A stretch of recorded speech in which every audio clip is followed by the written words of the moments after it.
echkini qaysi zotidan boqqan yaxshiroq? Siz go'sht yetishtirmoqchimisiz?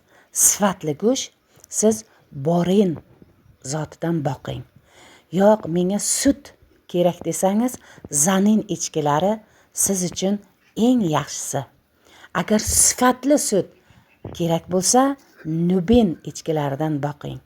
Echki, uloqlar, qo'ylar haqida, parrandani har qaysi turi haqida eng yaxshi ma'lumotlar, buzoqlar, sigirlar, sut berayotgani, mol haqidagi eng yaxshi ma'lumotlar, tajribadan o'tgan ma'lumotlar aynan mana shu kanalda.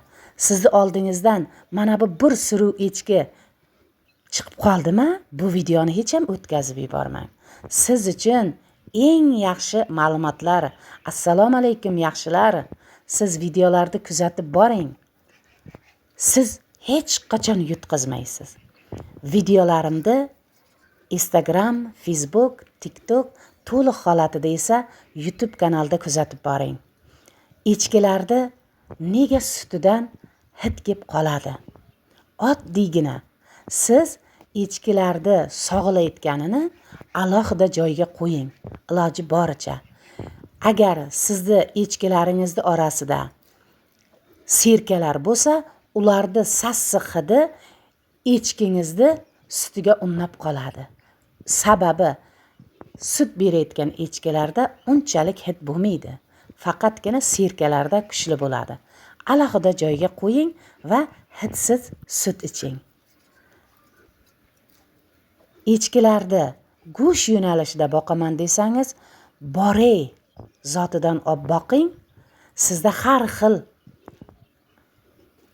yemishlar bo'lsa, yantoqlar va keng joy bo'lsa, albatta go'sht yo'nalishida echki boqib ko'ring. Negaki echkilardan ham yaxshigina daromad ko'rsa bo'ladi, tez daromadga chiqasiz. Chunki echkilar bir tug'ishdan 5 tagacha egiz tug'ishi mumkin va qo'ylarga qaraganda issiqqa chidamli. Negaki ayniqsa o'zimizda jaydari echkilar issiqqa ham, sovuqqa ham chidamli.